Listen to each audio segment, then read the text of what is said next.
Alright, I know this video is not going to be much use to most of you, but maybe it'll help out somebody that buys one of these Sidekicks.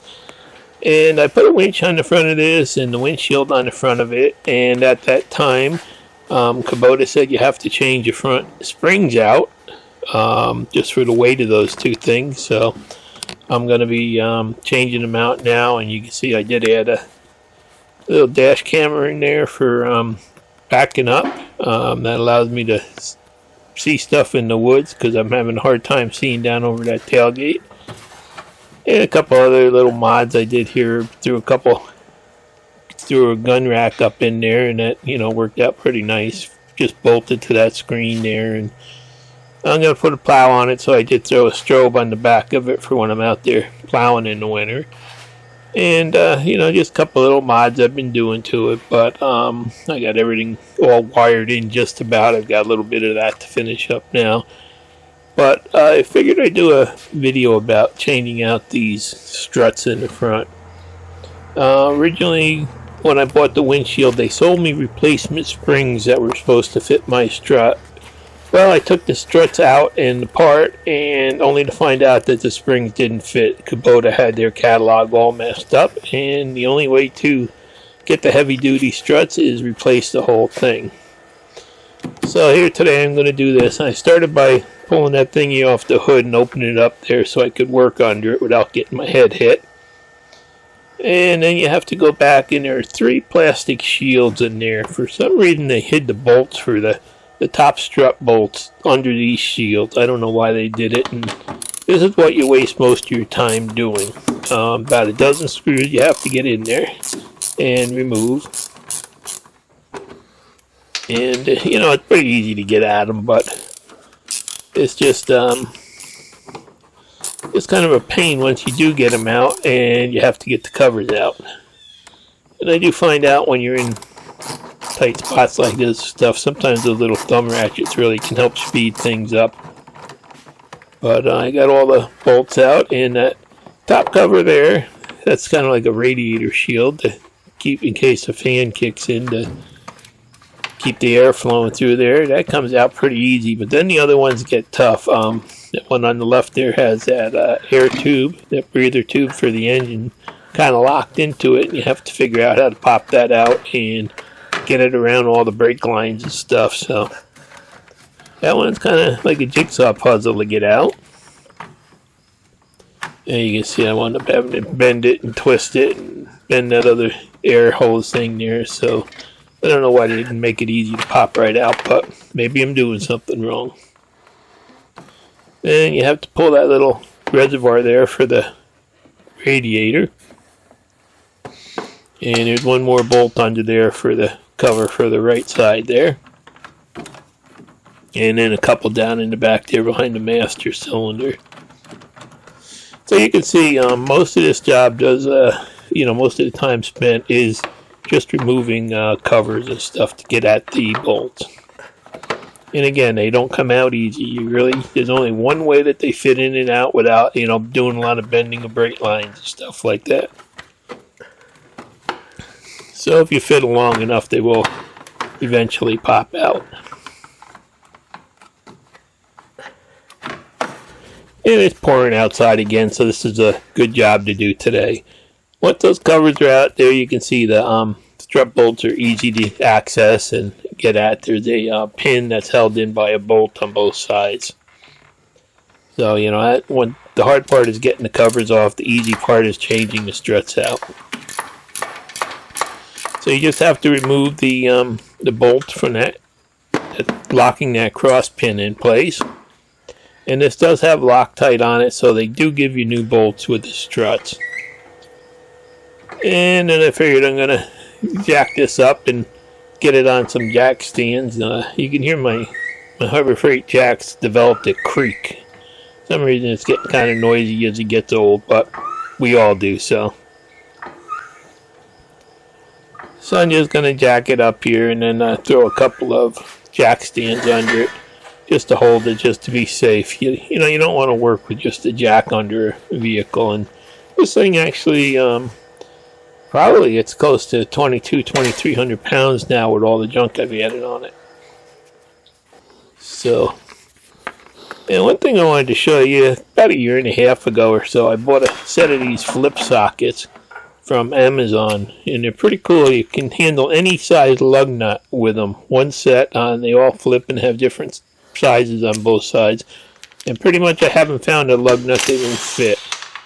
And they're real handy to have, and they go good with the impact gun. So, got to get the tires out of the way. You could do it with the tires in place, but it's much easier to just pop them off. It only takes a second there. And as I said, I went through this once before when I thought I was just going to change the springs out, but Kubota really had their catalog messed up. So then you just have to take the nut off that bottom of the strut there. And then I just put another jack under it so there wouldn't be any pressure put on the CV joint if things dropped. And you can see that top pin sticks out in the back a little bit. You can tap it with a hammer to get it started. And then use a screwdriver to fiddle with it until you can finally just pop it out. That's pretty much all it takes to get the struts out. It's it's just the 2 bolts and they come right out. Now you can see there's a big difference between the stock ones and the new ones. The new ones have a much smaller, stiffer spring, and the stock ones are really too soft for the machine. Right out of the factory, it's very soft, and the minute you add anything, they're useless. They just bottom out, and those there I had adjusted on the number 5 setting, so they were as stiff as they could be, but they just aren't any good. And with the new struts, they charge you a fortune. They don't even give you the bushings and stuff that you need, so you have to pop them out of the old ones. I used a pair of pliers and just tried not to squeeze hard enough to deform them.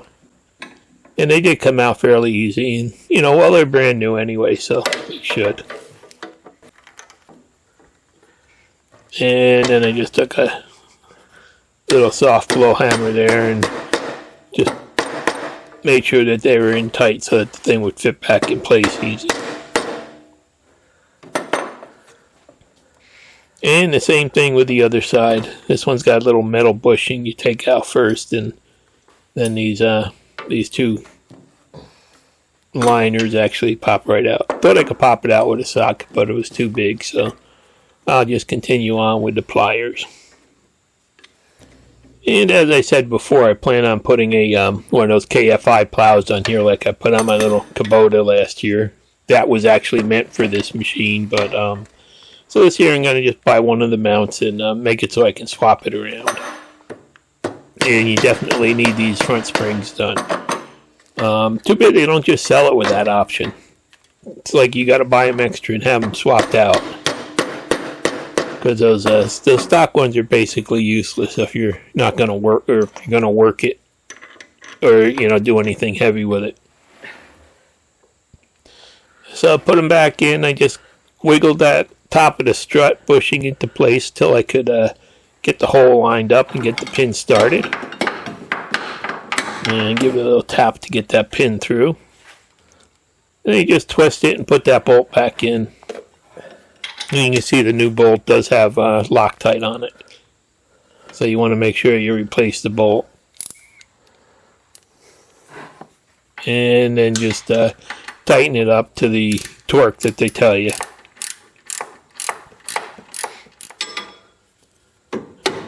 And the same with the bottom one. I think the strut was twisted a little bit, so a little tight going in there, but good heavy duty taper punch, and you can get that to line right up there and get the bolt to go right back in.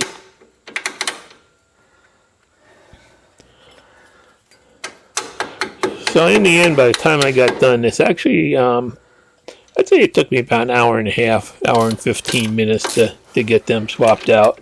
But most of the time just spent playing around with that plastic stuff. And then you want to torque these back down too. And next I've got to just go do the other side there. And you can see these really have completely different than the original ones. The original ones have big soft bump stocks and exposed shaft, where this is really a heavy duty one. So I swapped the other side out, and now it's time to put the tires back on. And I've been loving these ATV tires. They go really good, and they go in anything basically. A little bit rougher riding, but they don't fill up with stuff and drag mud all around the yard. And now it's time to put them back on. And this DeWalt wrench, it's got a number 1 on it that I use for tightening lug nuts. It's only about maybe 10 foot-pounds at the most of torque that it puts on it. So it's really good just to snug everything down and get them ready to be torqued later. I'll never use the full power, at tightening a lug nut, because it can bend things and deform the actual hub and stuff like that. So now it's time to jack it up a little bit, pull those jack stands out, and let it down. And it's funny because it took my dealer 14 months to get this one for me, and this actually wasn't even the one he ordered for me, and that one finally recently came in, and it's been sitting on his lot and nobody wants it. But so now it's time to go back and torque them down. Just use the manufacturer's spec, and make sure you torque them good. Drive it a couple miles, and then go back and torque everything again. And like I said, the biggest pain is trying to get these covers in and out, and it's a little bit easier to get them out than it is to get them in. It took me a while to twist things around and move things around until I could finally get them to go back in.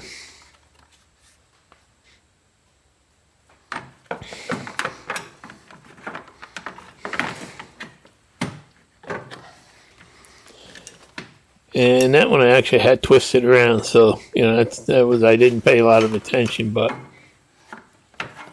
they are kind of tough to get in place without bending anything or breaking anything. I did do a little bit of cussing getting these in place. Once they're all back in, you put about dozens bolts you have to put back in.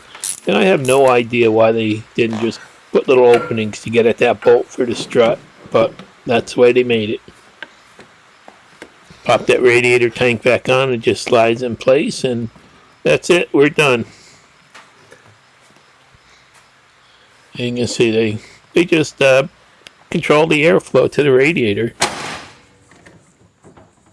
So that's it, and Kubota really gets you in prices of parts. These here, they were what, $355 with the tax, and you should have been able to get them on the machine when you bought it.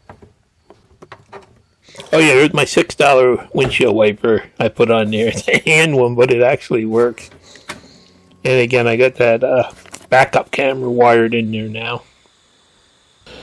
So here we are today. I finally got a chance to pull it out and look at it, and you can see it's sitting much more level now with those heavy-duty struts on the front. The front really was sagged out before, so it's time to go out and take it for a ride. But in the meantime, I just wanted to show you. I did this a while ago, and I started a video, but I never finished it. And this is that rake I told you I was ordering for down below. I used two trailer hitch receivers to build the Cat 1 or Cat 0 hookup on the front of the tractor there, so I can rake with the front, and it actually works really good using the loader to rake. So I can get the real fine grass and stuff that I'm chopping up down there with that rake on the front, and I'll drag the heavy stuff out of the way first with that landscape rake on the back. But that whole bottom is something that's really gone on hold with all the rain and heat and everything that we've had since I started. So hopefully when it cools down, I'll get back down there and finish cleaning up. Let's take a ride down there now anyway and ride around. And you can see this thing really much more stable with those heavy duty shocks. Before it used to just really lean hard on the curves and just bottom out on every little bump and stuff like that. And it makes it a much more stable machine. I'm really happy. They should have come from the factory with them, but they don't. I guess they want them to be a cushy ride if you're just going to, use them unloaded in the woods or something. Let's take a little buzz around here. You can see I already made one buzz first to try it out a while ago. And there's a pretty big bump there, no problem. Just, right through it. Yeah, take a shortcut through the woods here. And again, I've still got a little bit of cleaning out to finish on this trail. All the weather changed. We had drought for 3 months, and then all of a sudden the rain, hasn't let up. It's just been crazy. We got like 4 inches of rain in a week. And I got some more cleaning up to do in here, but hopefully I'll get that done, once it cools down a little bit.